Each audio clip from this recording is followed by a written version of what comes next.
नमस्कार दोस्तों, आपका स्वागत है आपके अपने चैनल स्टडी पॉइंट 9945 पर। और आज मैं आपको 1885 से 1947 तक के इतिहास को एक ही वीडियो में कहानी की तरह बताऊंगा। पर आज की इस एक ही वीडियो में हम 1885 से लेकर 1947 तक के इतिहास की जो महत्वपूर्ण घटनाएं हैं ना, उन्हें संक्षिप्त रूप से एक ही वीडियो में देखेंगे। इस वीडियो में आपकी रिवीजन हो जाएगी और लास्ट में हम प्रीवियस ईयर क्वेश्चन भी कवर कर लेंगे। तो चलिए बिना देरी किए हुए वीडियो को शुरू करते हैं। तो चलिए वीडियो की शुरुआत करते हैं और कहानी की शुरुआत हम करते हैं 1885 में कांग्रेस की स्थापना से। तो भारत के राष्ट्रीय आंदोलन में कांग्रेस की स्थापना देश में एक बड़े आंदोलन का नेतृत्व करने तथा अंग्रेजी सरकार के सुरक्षा कपाट के रूप में हुआ था। तो जैसा कि हमने पढ़ रखा है कि कांग्रेस की स्थापना अंग्रेजों ने अपने बचाव के लिए की थी और बाद में इसी कांग्रेस का देश की आज़ादी में एक महत्वपूर्ण योगदान रहा था। तो ये हमने पढ़ रखा है। तो कांग्रेस की स्थापना कब हुई थी? तो 28 दिसंबर 1885 को कांग्रेस की स्थापना हुई थी। इसके संस्थापक कौन हैं? तो ए.ओ. ह्यूम इसके संस्थापक हैं, जिनका नाम है एलन ऑक्टेवियन ह्यूम, जो कि स्कॉटलैंड के थे। और कहाँ पर इसकी स्थापना हुई थी? तो कांग्रेस की स्थापना मुंबई के गोकुल दास तेजपाल संस्कृत विद्यालय में इसकी स्थापना हुई थी। और उस समय वायसराय कौन थे? तो लॉर्ड डफरिन उस समय वायसराय थे। और जब कांग्रेस की स्थापना हुई थी तो पहले इसका नाम भारतीय राष्ट्रीय संघ था और बाद में दादा भाई नौरोजी ने इसका नामकरण भारतीय राष्ट्रीय कांग्रेस कर दिया। पहले इसका नाम क्या था? भारतीय राष्ट्रीय संघ था। दादा भाई नौरोजी ने इसका नाम भारतीय राष्ट्रीय कांग्रेस कर दिया था। और बात की जाए तो कांग्रेस के प्रथम अधिवेशन के अध्यक्ष कौन थे? तो व्योमेश चंद्र बनर्जी थे। और कांग्रेस के प्रथम मुसलमान अध्यक्ष कौन थे? तो बदरुद्दीन तैयब जी। और प्रथम यूरोपियन जिसने कांग्रेस के अधिवेशन की अध्यक्षता की थी तो उनका नाम था जॉर्ज यूले। और प्रथम महिला जिसने कांग्रेस के अधिवेशन को संबोधित किया था, यानी कि वहां पर भाषण दिया था, तो प्रथम महिला थी जिन्होंने कांग्रेस के अधिवेशन को संबोधित किया था। इनका नाम था कादम्बिनी गांगुली। उसके बाद है प्रथम यूरोपियन महिला तथा प्रथम महिला अध्यक्ष जिसने कांग्रेस के अधिवेशन की अध्यक्षता की थी, तो इनका नाम था एनी बेसेंट। तो देखिए, प्रथम महिला जिन्होंने कांग्रेस के अधिवेशन को संबोधित किया था उनका नाम था कादम्बिनी गांगुली।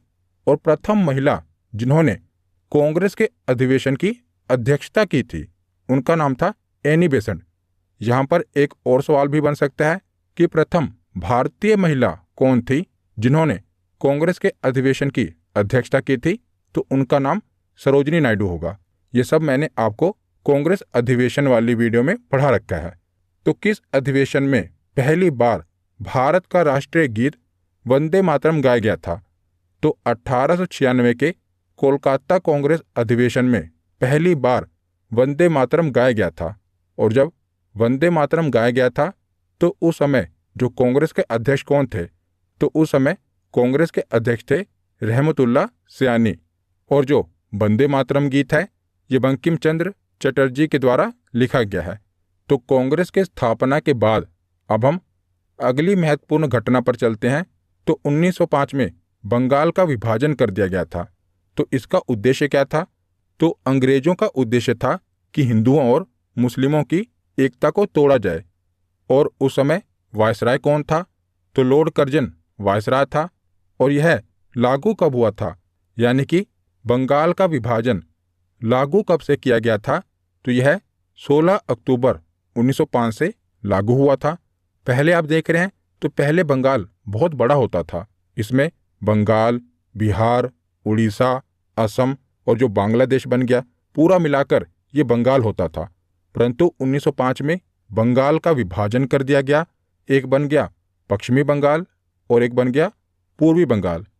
तो पूर्वी बंगाल में कौन सा क्षेत्र आया? आप ये देख रहे हैं ना, ये पूर्वी बंगाल में इतना क्षेत्र बांट दिया गया जिसमें पूर्व का बंगाल और असम वाला क्षेत्र, इसे पूर्वी बंगाल कह दिया गया।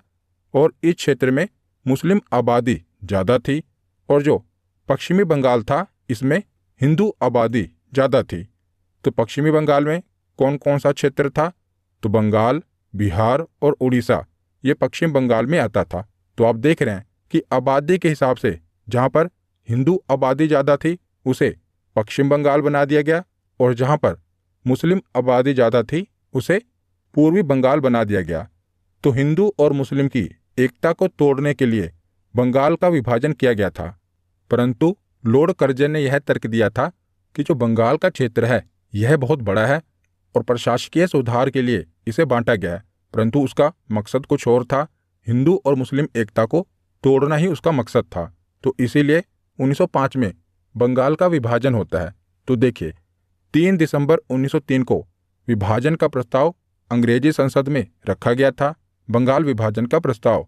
उसके बाद 19 जुलाई 1905 को जनता के सामने ये प्रस्ताव रखा जाता है कि बंगाल का विभाजन किया जाएगा। उसके बाद अगले ही दिन 20 जुलाई 1905 को समाचार पत्रों में भी यह खबर प्रकाशित कर दी जाती है कि अब बंगाल को 2 टुकड़ों में बांट दिया जाएगा। तो 7 अगस्त 1905 से इसका विरोध होना आरंभ हो जाता है और 16 अक्टूबर 1905 को बंगाल का विभाजन कर दिया जाता है। आप देख रहे हैं बंगाल का विभाजन 2 टुकड़ों में कर दिया गया। एक को बना दिया गया पूर्वी बंगाल और दूसरे को बना दिया गया पश्चिमी बंगाल।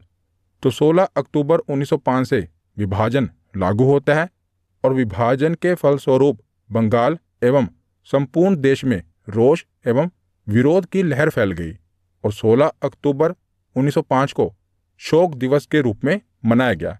जिस दिन बंगाल का विभाजन किया गया उस दिन को शोक दिवस के रूप में मनाया गया और रविंद्रनाथ टैगोर के आह्वान पर 16 अक्टूबर 1905 को रक्षाबंधन दिवस के रूप में मनाया गया। तो हिंदू और मुस्लिम एकता को बनाए रखने के लिए 16 अक्टूबर 1905 को रक्षाबंधन दिवस मनाया गया और बंगाल विभाजन के अवसर पर ही रविंद्रनाथ टैगोर ने अपना प्रसिद्ध गीत अमार सोनार बांग्ला लिखा था और यह गीत जो इन्होंने लिखा था ना, यही आगे चलकर बांग्लादेश का राष्ट्रगान बन जाता है। अमार सोनार बांग्ला रविंद्रनाथ टैगोर जी के द्वारा लिखा गया था और यह बंगाल विभाजन के समय लिखा गया था। आगे चलकर बांग्लादेश ने इसे अपने राष्ट्रगान के रूप में अपना लिया। तो रविंद्रनाथ टैगोर इकलौते ऐसे व्यक्ति हैं जिन्होंने 2 देशों का नेशनल एंथम लिखा है, एक तो भारत का और दूसरा बांग्लादेश का। तो 1905 के बाद आगे हम चलते हैं 1906 में। तो 1906 में मुस्लिम लीग का गठन होता है। तो बंगाल विभाजन की घोषणा के पश्चात मुसलमानों का एक शिष्टमंडल जिसमें 36 लोग शामिल थे, आगा खां के नेतृत्व में 1 अक्टूबर 1906 को शिमला में वायसराय लॉर्ड मिंटो से जाकर मिलते हैं और इस शिष्टमंडल ने केंद्रीय, प्रांतीय व स्थानीय निकायों में मुसलमानों के लिए एक अलग पृथक निर्वाचक मंडल की मांग की थी।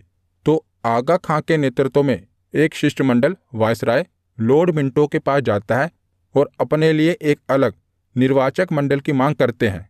तो पृथक निर्वाचक मंडल क्या होता है ये पिछले ही वीडियो में गोलमेज सम्मेलन वाली वीडियो में मैंने आपको बताया था। तो ढाका के नवाब सलीमुल्लाह खां के नेतृत्व में 30 दिसंबर 1906 को ढाका में आयोजित एक बैठक में मुस्लिम लीग की स्थापना की घोषणा की गई। तो याद रखिएगा इसकी स्थापना कब की गई थी? तो 1906 में मुस्लिम लीग की स्थापना की गई थी। तो इसकी स्थापना 1906 में आगा खां, ढाका के नवाब सलीमुल्लाह और नवाब मोहसिन उल मुल्क के नेतृत्व में की गई थी। तो याद रखिएगा कई बार एग्जामिनर ने ये क्वेश्चन पूछा है और ऑप्शन में मोहम्मद अली जिन्ना जरूर लिखता है। तो याद रखिएगा मुस्लिम लीग की स्थापना मोहम्मद अली जिन्ना ने नहीं की थी। मोहम्मद अली जिन्ना 1913 में मुस्लिम लीग में शामिल हुए थे। तो देखिए, तो आपसे प्रश्न कैसे पूछा जाएगा कि बताइए निम्नलिखित में से किसने मुस्लिम लीग की स्थापना नहीं की थी? तो 4 ऑप्शन होंगे, आगा खां, सलीमुल्लाह, मोहसिन उल मुल्क और मोहम्मद अली जिन्ना। तो आपको लगेगा कि मोहम्मद अली जिन्ना तो होगा ही क्योंकि इसने तो स्थापना की ही होगी, पर नहीं, मोहम्मद अली जिन्ना ने मुस्लिम लीग की स्थापना नहीं की थी। ये 1913 में आगे चलकर मुस्लिम लीग में शामिल हो गए थे। तो 1906 के बाद आगे चलते हैं 1907 में। तो 1907 में क्या होता है कि कांग्रेस का विभाजन हो जाता है। तो 1907 में सूरत में कांग्रेस का अधिवेशन हो रहा होता है, जिसकी अध्यक्षता रास बिहारी घोष ने की थी। तो इस समय कांग्रेस का विभाजन हो जाता है। कांग्रेस नरम दल और गरम दल दो टुकड़ों में बढ़ जाती है, जो कि हमने डिटेल में पढ़ रखा है, गरम दल के बारे में और नरम दल के बारे में।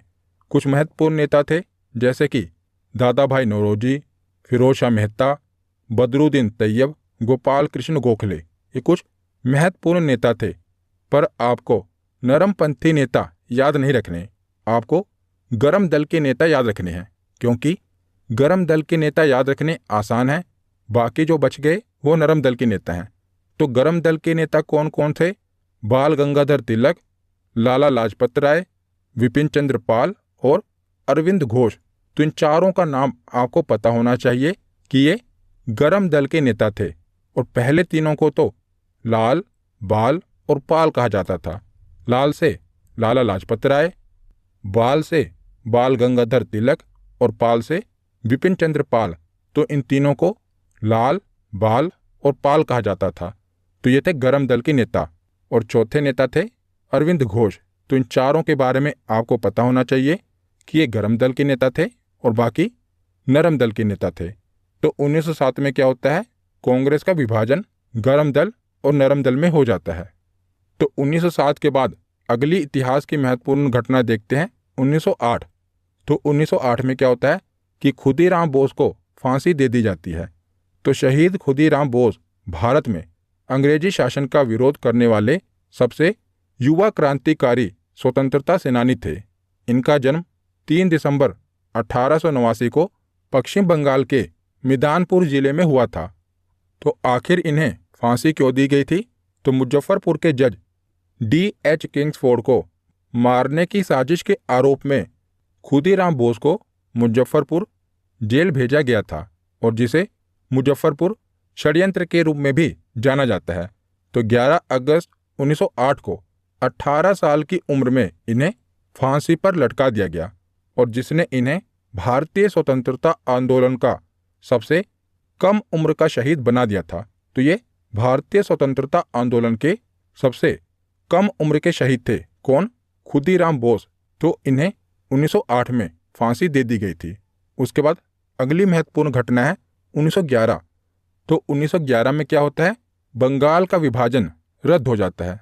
हमने पढ़ा था कि 1905 में बंगाल का विभाजन किया जाता है ना।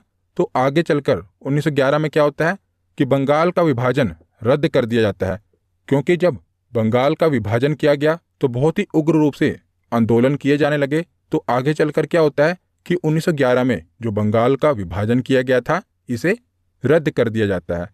उसके बाद अगली महत्वपूर्ण घटना है 1913 में। तो 1913 में गदर पार्टी की स्थापना होती है।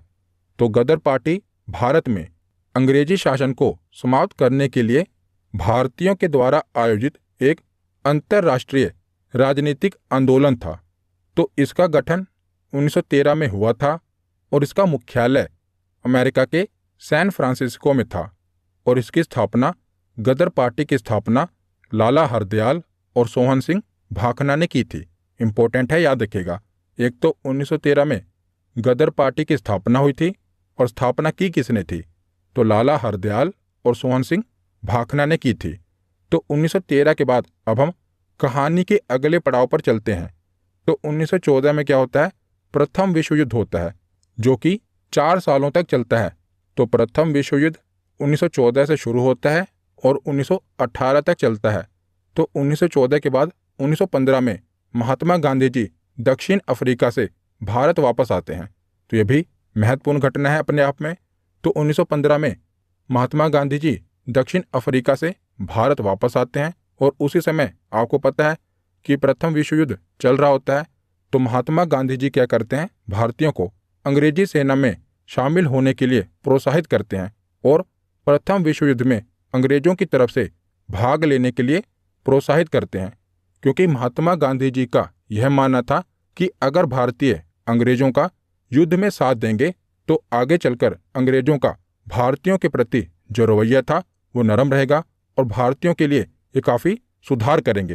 पर आगे चलकर ऐसा नहीं होता और इसीलिए महात्मा गांधी जी को अंग्रेजी सेना में भर्ती कराने वाला सार्जेंट भी कहा गया था, क्योंकि इन्होंने भारतीयों को अंग्रेजी सेना में जाने के लिए प्रोत्साहित किया था। तो 1915 में गांधी जी का भारत में आगमन होता है और उसके अगले वर्ष 1916 में लखनऊ समझौता होता है। तो 1916 में कांग्रेस का लखनऊ में अधिवेशन हो रहा होता है, जिसके अध्यक्ष कौन होते हैं? अंबिका चरण मजूमदार। और इसमें क्या होता है, तो हमने पीछे पढ़ा था ना कि 1907 में क्या हुआ था, कांग्रेस का विभाजन हो गया था। पर वही आगे चलकर 1916 में नरम दल और गरम दल का एकीकरण हो जाता है। जो कांग्रेस का विभाजन नरम दल और गरम दल में हुआ था ना, वही 1916 में एकीकरण यानी कि दोनों आपस में मिल जाते हैं। और इसी के साथ साथ कांग्रेस और मुस्लिम लीग का भी आपस में समझौता हो जाता है और 1916 में ही होम रूल लीग की स्थापना होती है।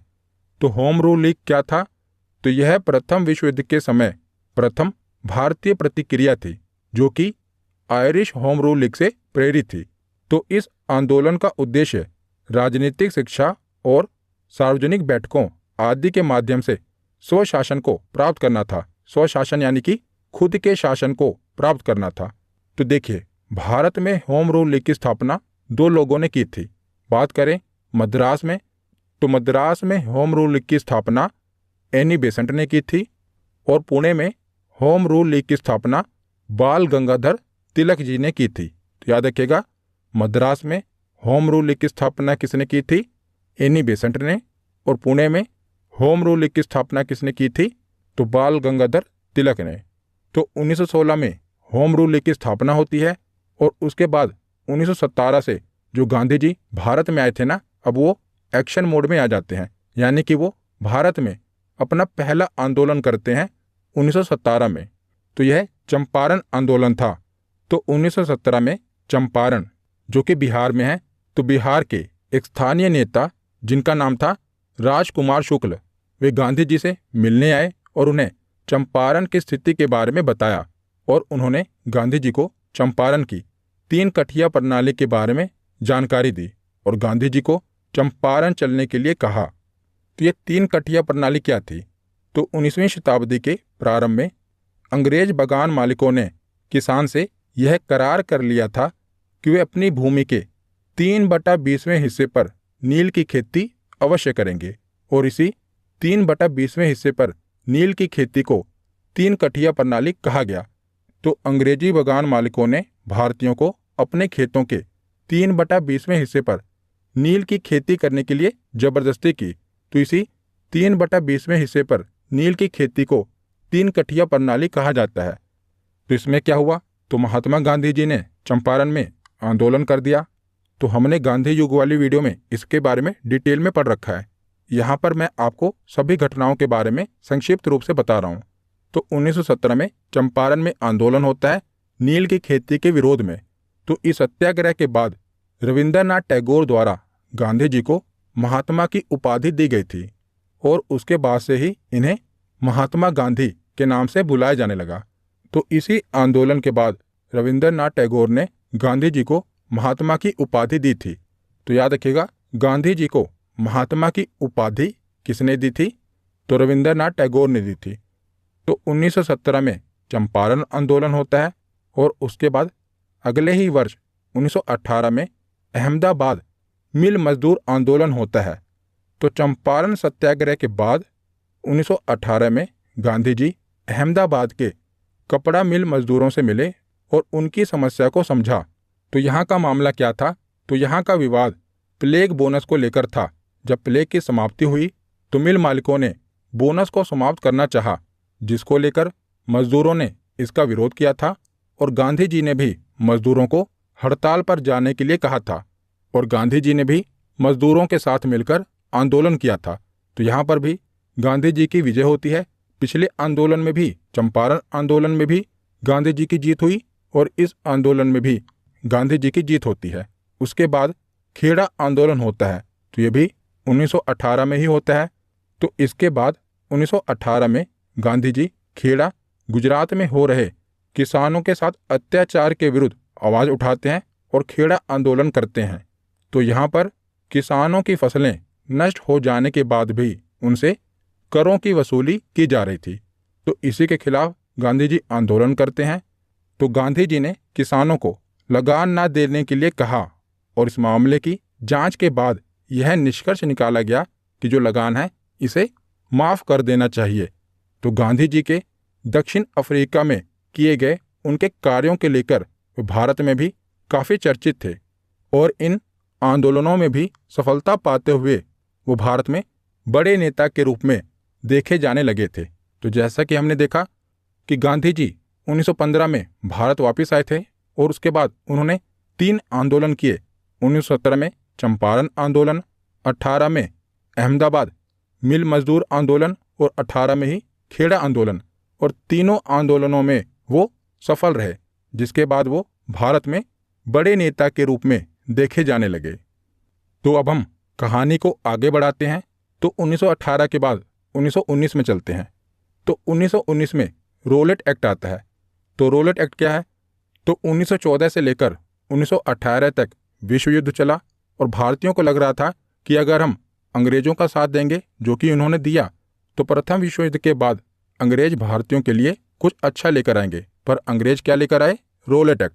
तो जब 1918 में विश्व युद्ध समाप्त हो गया था, तो उसके बाद ही 1919 में अंग्रेजों के द्वारा रोलेट एक्ट भारत में लाया गया था। परंतु इस एक्ट में भारतीयों के लिए कोई अच्छी बात नहीं थी, जैसा गांधी जी और भारत के लोग सोच रहे थे। क्योंकि जैसे हमने ऊपर चर्चा की थी कि गांधी जी भारतीयों को विश्व युद्ध में अंग्रेजों की मदद के लिए अंग्रेजी सेना में भर्ती होने के लिए प्रोत्साहित कर रहे थे, ताकि विश्व युद्ध के बाद अंग्रेज भारत के लिए कुछ अच्छे कदम उठाएंगे। परंतु ऐसा कुछ नहीं होता। अंग्रेज क्या लेकर आते हैं? Rowlatt Act. तो रोलेट एक्ट क्या था? तो इसे बिना अपील, बिना वकील और बिना दलील का कानून कहा जाता है। क्यों कहा जाता है? क्योंकि इस एक्ट में था कि अंग्रेजों को अगर किसी पर शक होता है ना, तो शक के आधार पर भी वो किसी भी व्यक्ति को गिरफ्तार कर सकते हैं और उस पर मुकदमा चला सकते हैं। तो इसीलिए इसे बिना अपील, बिना वकील और बिना दलील का कानून कहा गया कि किसी पर भी शक के आधार पर उसे गिरफ्तार कर लो और उस पर देशद्रोह का भी मुकदमा चला सकते हैं। तो इसे रोलेट एक्ट कहा गया। इसको बिना अपील, बिना वकील और बिना दलील का कानून कहते हैं। और गांधी जी ने इसे काला कानून कहा था। तो इस कानून के बाद क्या हुआ कि भारतीय बाहर निकले और आंदोलन किया, और उसी आंदोलन में पंजाब के 2 लोकप्रिय नेता डॉक्टर सत्यपाल और डॉक्टर सैफुद्दीन किचलू की गिरफ्तारी हो जाती है। ये भी आंदोलन कर रहे थे और अंग्रेजों ने क्या किया? रोलेट एक्ट आ ही गया था, तो शक के आधार पर ही इनको गिरफ्तार कर लिया। डॉक्टर सत्यपाल और डॉक्टर सैफुद्दीन किचलू, इनको गिरफ्तार कर लिया। तो इनकी गिरफ्तारी के बाद जनता का आक्रोश तेज हो गया और कई जगह हिंसाएं देखने को मिली। और इसी घटना के बाद जलियांवाला बाग का नरसंहार होता है। तो अमृतसर शहर में 13 अप्रैल 1919 को शाम 5 बजे जलियांवाला बाग में एक विशाल सभा रोलेट एक्ट को वापस लेने के लिए और डॉक्टर सत्यपाल और डॉक्टर सैफुद्दीन किचलू की जो गिरफ्तारी की गई है उन्हें रिहा करने के लिए भाषण चल रहा था। तभी क्या होता है कि एक सैन्य अधिकारी ब्रिगेडियर जनरल रोगिनाल्ड डायर ने फौज द्वारा भीड़ पर गोली चलाने का आदेश दे दिया और इस घटनाकांड में लगभग 1500 लोग मारे गए। और वैसे सरकारी आंकड़ों की बात की जाए तो सरकारी आंकड़ों के अनुसार जो मारे गए लोगों की संख्या है वो केवल 379 है और घायलों की संख्या बताई गई है 1200। परंतु आपको पता ही है कि सरकारी आंकड़ों में हमेशा कम आंकड़े ही दिए जाते हैं। और वैसे इस घटना में लगभग 1500 लोग मारे गए थे।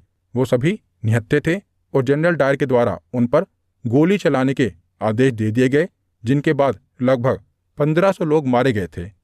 और जलियांवाला बाग नरसंहार के समय भारत का वायसराय कौन था? तो लॉर्ड चेम्सफोर्ड, ये उस समय भारत का वायसराय था। तो 1919 में जलियांवाला बाग नरसंहार होता है और इसी समय खिलाफत आंदोलन भी 1919 में ही शुरू होता है। तो उस समय क्या था? तो तुर्की के खलीफा को सारे विश्व के मुस्लिमों के द्वारा धार्मिक गुरु माना जाता था। तो जो तुर्की के खलीफा थे ना, ये दुनिया भर के मुसलमानों के द्वारा उन्हें अपना धार्मिक गुरु माना जाता था और इनके ऊपर और तुर्की के खलीफा के ऊपर अंग्रेजों के द्वारा बुरा व्यवहार किया जा रहा था और अंग्रेज उन्हें अपने पद से हटाना चाहते थे। तो अंग्रेजों के द्वारा उनके साथ किए जाने वाले इस व्यवहार को लेकर भारत में भी मुस्लिमों ने अंग्रेजों के विरुद्ध खिलाफत आंदोलन को शुरू कर दिया था और गांधी जी ने भी इस आंदोलन में सहयोग किया था, क्योंकि वे मुस्लिमों को भारत के अंग्रेजों के विरुद्ध राष्ट्रीय आंदोलन में जोड़ना चाहते थे। इसीलिए गांधी जी ने भी खिलाफत आंदोलन का सहयोग किया। तो प्रारंभ में इस आंदोलन का नेतृत्व यानी कि खिलाफत आंदोलन का नेतृत्व अली बंधुओं के द्वारा, जिनका नाम था शौकत अली और मोहम्मद अली, इनके द्वारा यह आंदोलन शुरू किया गया था। परंतु आगे चलकर खिलाफत आंदोलन का नेतृत्व गांधी जी को दे दिया गया था। तो ये एग्जाम में पूछा गया है कि खिलाफत आंदोलन की शुरुआत किसके द्वारा की गई थी? तो अली बंधुओं के द्वारा, शौकत अली और मोहम्मद अली के द्वारा खिलाफत आंदोलन की शुरुआत की गई थी। तो 1919 के बाद आगे अब हम चलते हैं 1920 में। तो अब क्या होता है? तो अंग्रेजों के खिलाफ असहयोग आंदोलन होता है, क्योंकि एक तो अंग्रेज रॉलेट एक्ट लेकर आए, उसके बाद क्या हुआ, जलियांवाला बाग नरसंहार हुआ, जिससे क्या हुआ कि भारतीय काफ़ी आक्रोश में आ गए। तो भारतीयों ने अंग्रेजों के खिलाफ असहयोग आंदोलन कर दिया। तो इन सब घटनाओं को देखते हुए गांधी जी के द्वारा अगस्त 1920 में असहयोग आंदोलन की शुरुआत करी गई थी और यह गांधी जी का भारत में प्रथम सबसे बड़े आंदोलन में से एक था और यह आंदोलन अहिंसक होना था, जिसमें भारतीयों को अपने खिताबों का त्याग, सरकारी शिक्षण संस्थानों का त्याग, सरकारी सेवाओं का त्याग, विदेशी सामान और चुनाव का बहिष्कार करना था, क्योंकि इसका नाम क्या था? असहयोग आंदोलन। तो अंग्रेजों के द्वारा दी जा रही जितनी भी सुविधाएं थी, अंग्रेजों के कानून का, उनके सामान का, उनके शिक्षण संस्थानों का, यानी कि एक तरह से उनका असहयोग करना था। इसीलिए से असहयोग आंदोलन कहा गया और इसमें गांधी जी ने भी अपनी केसरे हिंद की उपाधि त्याग दी थी।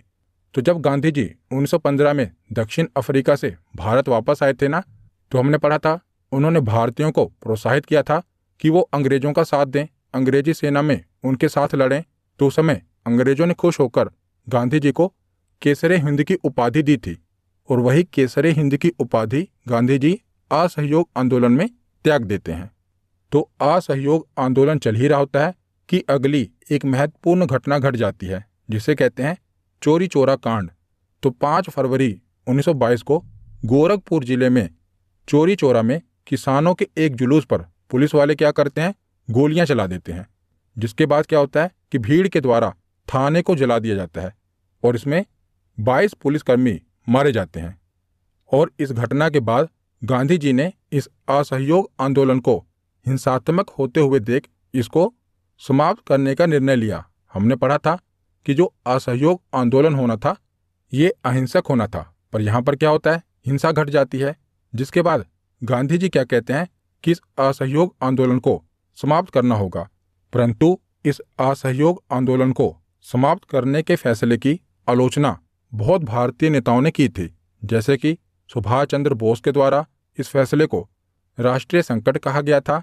इसके साथ कई नेता जैसे कि चित्तरंजन दास, लाला लाजपत राय, मोतीलाल नेहरू आदि ने भी इस असहयोग आंदोलन को समाप्त करने के इस फैसले की आलोचना की थी।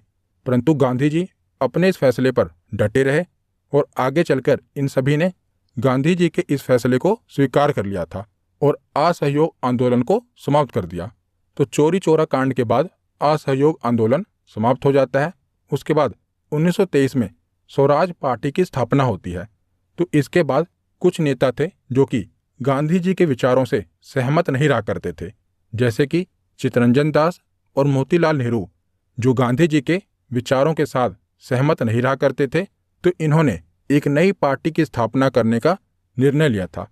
तो इसी क्रम में चित्तरंजन दास और मोतीलाल नेहरू ने इलाहाबाद में मार्च 1923 में स्वराज पार्टी की स्थापना की थी। तो याद रखेगा 1923 में स्वराज पार्टी की स्थापना होती है, किसके द्वारा की जाती है? तो चित्तरंजन दास और मोतीलाल नेहरू के द्वारा 1923 में स्वराज पार्टी की स्थापना होती है। और उसके अगले ही वर्ष 1924 में बेलगांव में महात्मा गांधी जी के द्वारा कांग्रेस के अधिवेशन की अध्यक्षता की जाती है। तो इतना खास क्यों है? क्योंकि महात्मा गांधी जी के द्वारा केवल एक बार ही कांग्रेस के अधिवेशन की अध्यक्षता की गई थी और ये बेलगांव में की गई थी। तो ये कांग्रेस का 40वां अधिवेशन था और एकमात्र अधिवेशन था जिसमें गांधी जी अध्यक्ष बने थे। उसके बाद अगली महत्वपूर्ण घटना है साइमन कमीशन का भारत में आना। तो साइमन कमीशन 3 फरवरी 1928 को विलय से मुंबई पहुंचा था और यहाँ इसका स्वागत देशव्यापी हड़ताल से हुआ था। और जब यह कमीशन दिल्ली पहुंचा था तो इसको काले झंडे दिखाए गए थे और साइमन कमीशन वापस जाओ के नारे के साथ इसका विरोध किया गया था। तो साइमन जब लाहौर पहुंचा था तो लाला लाजपत राय के नेतृत्व में इसके खिलाफ प्रदर्शन किया गया था और इसी प्रदर्शन में पुलिस के द्वारा लाठीचार्ज करने के बाद कुछ ही दिनों के बाद लाला जी की मृत्यु भी हो जाती है। तो साइमन कमीशन कब भारत आया था? तो 1928 में भारत आया था और इसके बाद 1929 में लाहौर में कांग्रेस का अधिवेशन होता है जिसकी अध्यक्षता पंडित जवाहरलाल नेहरू जी करते हैं और इसी अधिवेशन में पूर्ण स्वराज की मांग की जाती है। तो कांग्रेस के किस अधिवेशन में पूर्ण स्वराज की मांग की गई थी? तो लाहौर अधिवेशन में की गई थी जिसकी अध्यक्षता पंडित जवाहरलाल नेहरू जी करते हैं। तो उसके बाद 1929 के बाद 1930 में गांधी जी के द्वारा दांडी मार्च किया जाता है। तो यह दांडी मार्च 12 मार्च 1930 को शुरू हुआ था और 6 अप्रैल 1930 तक चला था और यह दांडी मार्च गांधी जी द्वारा साबरमती आश्रम से लेकर दांडी गुजरात तक चलाया गया था और इसमें गांधी जी के साथ भारत के अलग अलग क्षेत्रों से कुल 78 सहयोगियों ने शुरुआत में भाग लिया था। आगे चलकर यह गिनती लाखों में पहुंच जाती है, परंतु शुरुआत में 78 सहयोगियों ने गांधी जी के साथ भाग लिया था और जो इसकी दूरी थी, इस दांडी मार्च की दूरी थी, ये लगभग 241 मील थी। तो आपको पता ही है कि नमक पर कर लगाने के कानून के विरुद्ध गांधी जी ने दांडी मार्च किया था और यह मार्च 12 मार्च 1930 को शुरू हुआ था जो कि साबरमती आश्रम से शुरू हुआ था और 6 अप्रैल 1930 को दांडी में जाकर यह दांडी मार्च खत्म हुआ था। तो दांडी मार्च के बाद अगली महत्वपूर्ण घटना होती है प्रथम गोलमेज सम्मेलन। तो पिछले ही वीडियो में मैंने आपको तीनों गोलमेज सम्मेलन डिटेल में पढ़ा दिए। तो प्रथम गोलमेज सम्मेलन क्या है?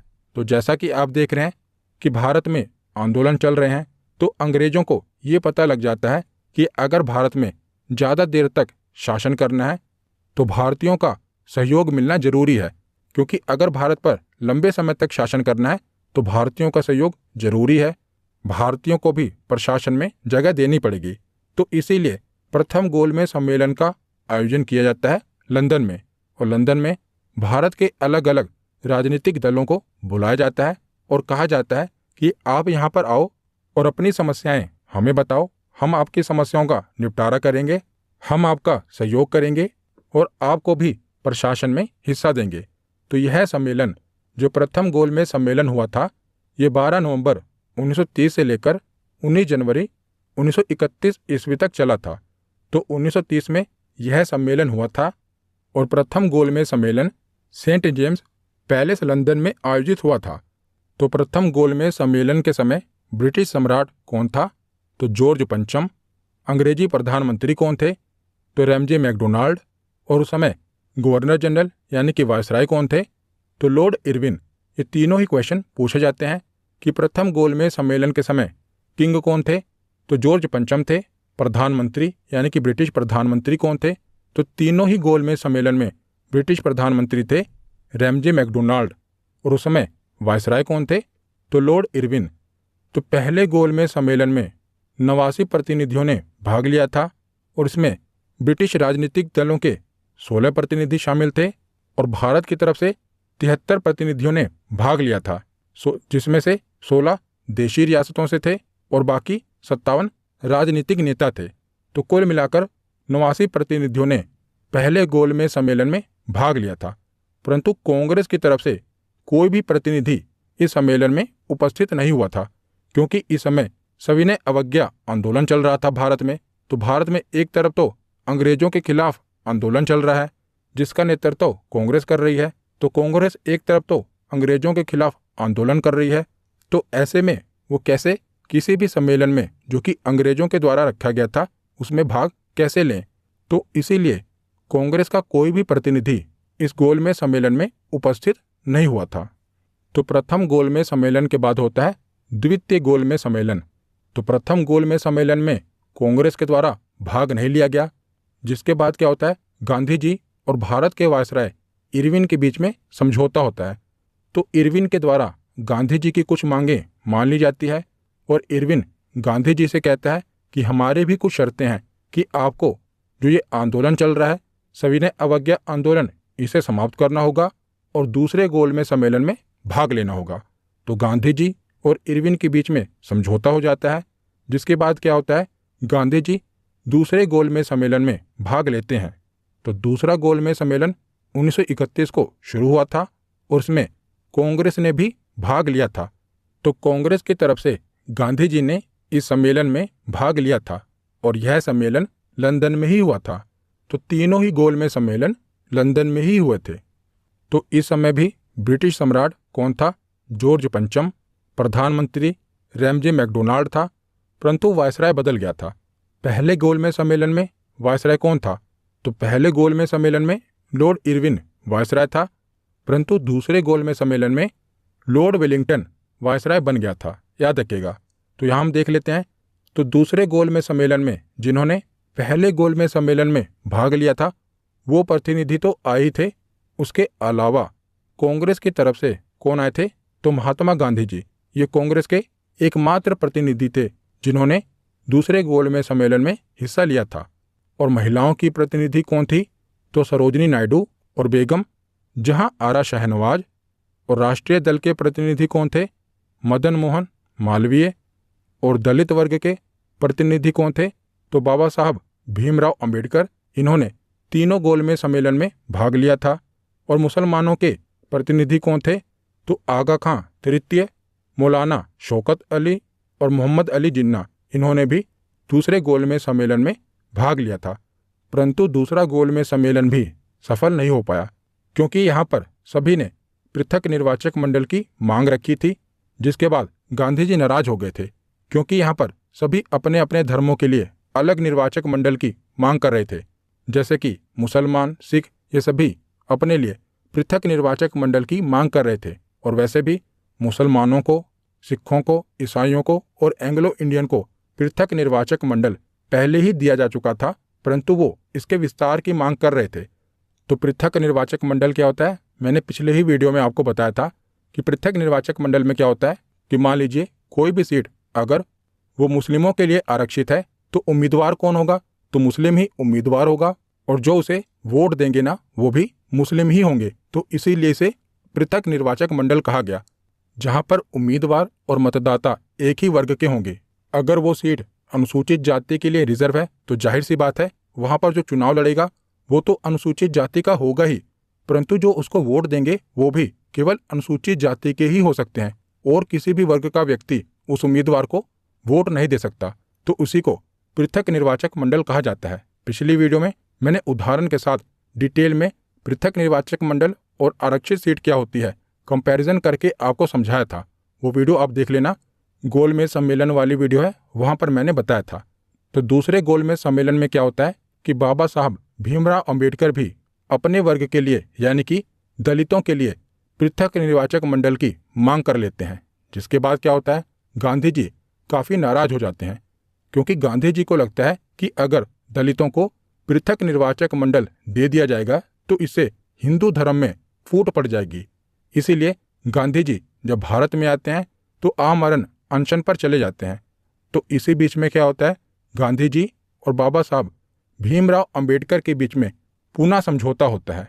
तो गांधी जी दलितों के लिए पृथक निर्वाचक मंडल बनाए जाने से बहुत दुखी हुए और 20 सितंबर 1932 से पुणे के यरवदा जेल में आमरण अनशन प्रारंभ कर दिया।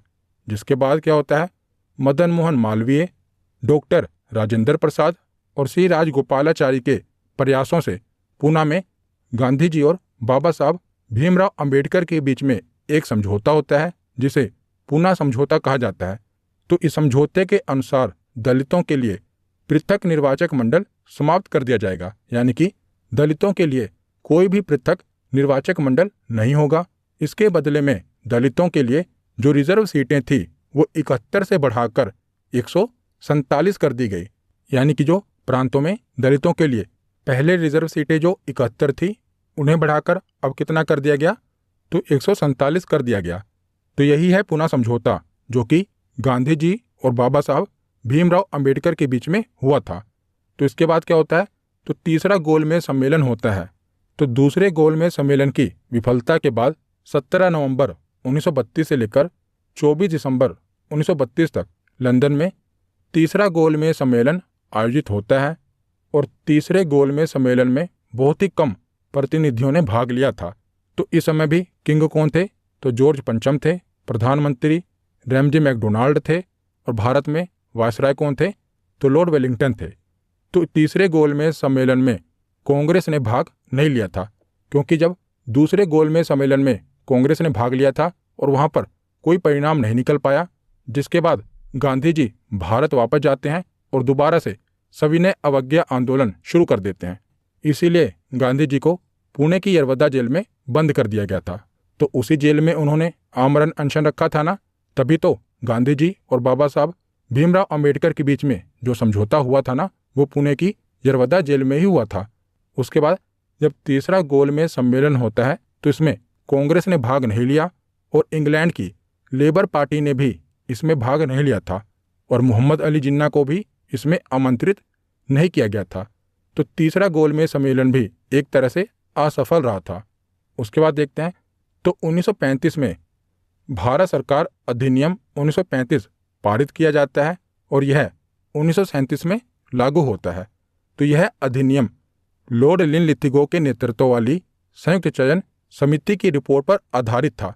तो जो भारत सरकार अधिनियम 1935 पारित हुआ था ना, अभी जो वर्तमान में भारत का संविधान है, इसमें भी जो भारत सरकार अधिनियम 1935 पारित हुआ था, इसका महत्वपूर्ण हिस्सा अभी भी भारत के संविधान में शामिल है।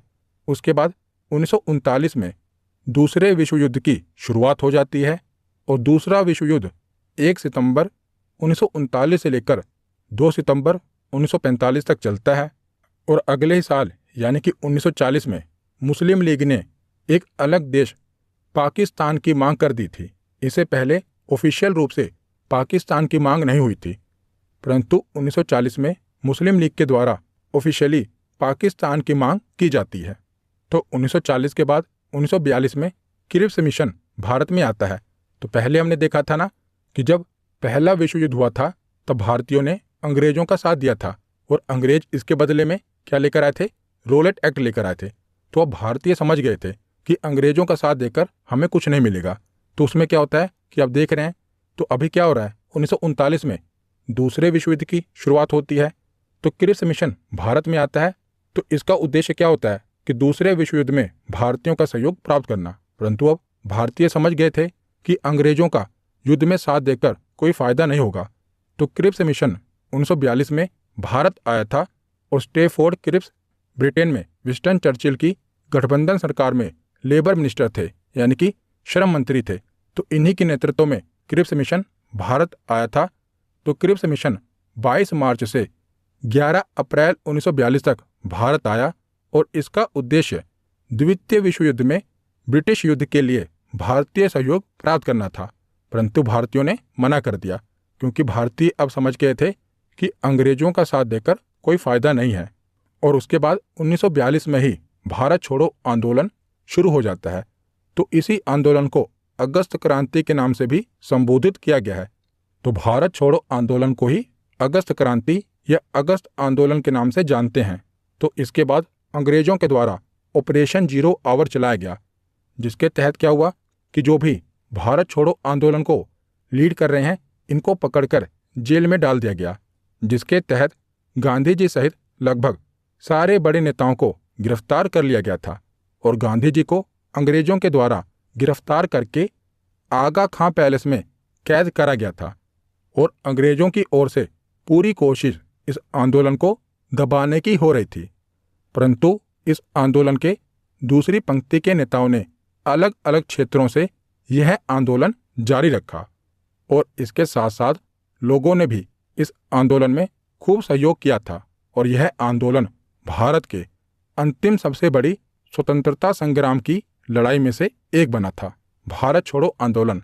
उसके बाद क्या होता है, तो 1945 में शिमला सम्मेलन होता है। तो 1945 में शिमला सम्मेलन आयोजित किया गया था और यह भारत शिमला में वायसराय लॉर्ड वेवेल और भारत के प्रमुख राजनीतिक नेताओं के बीच बैठक हुई थी और यह वेवेल योजना के प्रावधानों पर चर्चा करने के लिए आयोजित किया गया था। और यह सम्मेलन 24 जून 1945 को शिमला में शुरू हुआ था और 14 जुलाई 1945 तक चला था, परंतु शिमला सम्मेलन विफल साबित हुआ, इसमें से कोई निष्कर्ष नहीं निकला। और 1946 में क्या होता है, तो कैबिनेट मिशन भारत आता है। तो इसका उद्देश्य क्या था, तो इस समय यह तय हो गया था कि अब भारत को आज़ाद कर दिया जाएगा। तो भारत के लिए एक संविधान के निर्माण के संबंध में भारतीय नेताओं के साथ समझौते पर पहुंचना इसका उद्देश्य था। दूसरा इसका उद्देश्य क्या था कि एक संविधान बनाने वाली संस्था तैयार करना, यानी कि संविधान सभा को तैयार करना। और तीसरा इसका उद्देश्य क्या था कि प्रमुख भारतीय दलों के समर्थन से एक कार्यकारी परिषद की स्थापना करना। तो ये कैबिनेट मिशन का उद्देश्य था। तो उसके बाद आगे हम चलते हैं कहानी के आखिरी पड़ाव में 1947 में। तो 22 मार्च 1947 को ब्रिटिश भारत का 34वां एवं अंतिम governor general Lord Mountbatten Bharat आया और लगभग 2 महीनों की वार्ता के पश्चात लॉर्ड माउंटबेटन इस नतीजे पर निकला कि भारत का विभाजन करना जरूरी है। और लॉर्ड माउंटबेटन की योजना के अनुसार भारत और पाकिस्तान 2 अलग देश बना दिए गए। तो 1947 में माउंटबेटन योजना के अनुसार ही भारत और पाकिस्तान 2 अलग देश बना दिए गए। तो उस समय तो भारत के 2 टुकड़े किए गए थे, यानी कि एक पश्चिमी पाकिस्तान बना था और एक पूर्वी पाकिस्तान बना था। जो पूर्वी पाकिस्तान था ये आगे चलकर बांग्लादेश बन जाता है, यानी कि पाकिस्तान से आज़ाद हो जाता है। परंतु 1947 में भारत को 2 तरफ से बांटा गया था। पश्चिमी तरफ से पश्चिमी पाकिस्तान बनाया गया था और पूर्वी तरफ से पूर्वी पाकिस्तान बनाया गया था। इन दोनों का कंट्रोल पाकिस्तान के पास ही था, परंतु आगे चलकर पूर्वी पाकिस्तान पाकिस्तान से आज़ाद हो जाता है और बांग्लादेश बन जाता है। तो यहाँ पर हमारा थ्योरी सेक्शन कंप्लीट होता है। अब हम प्रीवियस ईयर क्वेश्चन देखते हैं। तो पहला प्रश्न है कि चंपारण सत्याग्रह के दौरान नील की खेती किस नाम से पहचानी जाती थी। तो चंपारण सत्याग्रह के दौरान नील की खेती को 3 कठिया पद्धति कहते थे। तो इसका सही जवाब है ऑप्शन ए। अगला प्रश्न है कि बंगाल का विभाजन किस वर्ष रद्द किया गया था। तो बंगाल का विभाजन 1905 में हुआ था और इस विभाजन को रद्द किया गया था 1911 में। तो इसका सही जवाब है ऑप्शन सी। अगला प्रश्न है कि निम्नलिखित स्वतंत्रता सेनानियों में से कौन मोतीलाल नेहरू के साथ स्वराज पार्टी का सह संस्थापक था। तो स्वराज पार्टी की स्थापना मोतीलाल नेहरू के साथ किसने की थी, तो चित्तरंजन दास ने। तो इसका सही जवाब है ऑप्शन बी। अगला प्रश्न है कि निम्नलिखित घटनाओं को काल अनुक्रमिक क्रम में व्यवस्थित कीजिए और नीचे दिए गए कूट से सही उत्तर का चयन कीजिए। तो आपको इन घटनाओं का सही क्रम बताना है। तो कौन कौन सा कथन दिया गया है, पूना संधि, गांधी इरविन समझौता, क्रिप्स मिशन और सविनय अवज्ञा आंदोलन। तो सबसे पहले तो इन घटनाओं में से सविनय अवज्ञा आंदोलन हुआ, उसके बाद गांधी इरविन समझौता हुआ, गांधी इरविन समझौता के बाद पूना संधि और आखिर में क्रिप्स मिशन भारत आया था। तो इसका सही जवाब क्या होगा, इसका सही जवाब होगा ऑप्शन सी। पहले आएगा फोर्थ, फिर सेकंड, फिर फर्स्ट, फिर थर्ड। तो इसका सही जवाब है ऑप्शन सी। अगला प्रश्न है कि खिलाफत आंदोलन किस वर्ष में प्रारंभ हुआ था। तो खिलाफत आंदोलन 1919 में प्रारंभ हुआ था। तो इसका सही जवाब है ऑप्शन सी। अगला प्रश्न है कि भारतीय राष्ट्रीय कांग्रेस ने किस अधिवेशन में पूर्ण स्वराज को अपना लक्ष्य घोषित किया था। तो भारतीय राष्ट्रीय कांग्रेस के किस अधिवेशन में पूर्ण स्वराज की मांग उठी थी। तो इसका सही जवाब है ऑप्शन ए। 1929 में कांग्रेस के लाहौर अधिवेशन में पूर्ण स्वराज को अपना लक्ष्य घोषित किया गया था। तो इसका सही जवाब है ऑप्शन ए। अगला प्रश्न है कि भारत छोड़ो आंदोलन को किस नाम से भी जाना जाता है। तो भारत छोड़ो आंदोलन को अगस्त आंदोलन के नाम से भी जाना जाता है। तो इसका सही जवाब होगा ऑप्शन बी। अगला प्रश्न है कि मुस्लिम लीग ने पाकिस्तान का प्रस्ताव कब और कहां पारित किया था। तो मुस्लिम लीग ने पाकिस्तान का प्रस्ताव कब पारित किया था? तो 1940 में। और कहां पर पारित किया था? तो लाहौर में। तो इसका सही जवाब है ऑप्शन सी। अगला प्रश्न है कि महात्मा गांधी दक्षिण अफ्रीका से भारत किस वर्ष लौटे थे। तो महात्मा गांधी 1915 में दक्षिण अफ्रीका से भारत लौटे थे। तो इसका सही जवाब है ऑप्शन ए। अगला प्रश्न है कि चौरी चौरा नामक प्रसिद्ध स्थल कहाँ पर है। तो चौरी चौरा नामक प्रसिद्ध स्थल गोरखपुर में है। तो इसका सही जवाब है ऑप्शन ए। अगला प्रश्न है कि भारत में जब क्रिप्स मिशन आया उस समय भारत का वायसराय कौन था। तो जब क्रिप्स मिशन भारत आया था तो उस समय भारत का वायसराय था लिनलिथिगो। तो इसका सही जवाब है ऑप्शन सी। तो आज का आखिरी प्रश्न है कि गांधी जी भारतीय राष्ट्रीय कांग्रेस के अध्यक्ष कितनी बार बने थे। तो गांधी जी केवल एक बार ही भारतीय राष्ट्रीय कांग्रेस के अध्यक्ष बने थे और वो अधिवेशन कहाँ हुआ था। तो बेलगांव में वो अधिवेशन हुआ था और वो कांग्रेस का 40वां अधिवेशन था। तो इसका सही जवाब है ऑप्शन ए। गांधी जी केवल एक बार ही कांग्रेस के अध्यक्ष बने थे। तो आज की वीडियो यहीं पर खत्म होती है। कैसी लगी ये वीडियो कमेंट सेक्शन में जरूर बताना। धन्यवाद।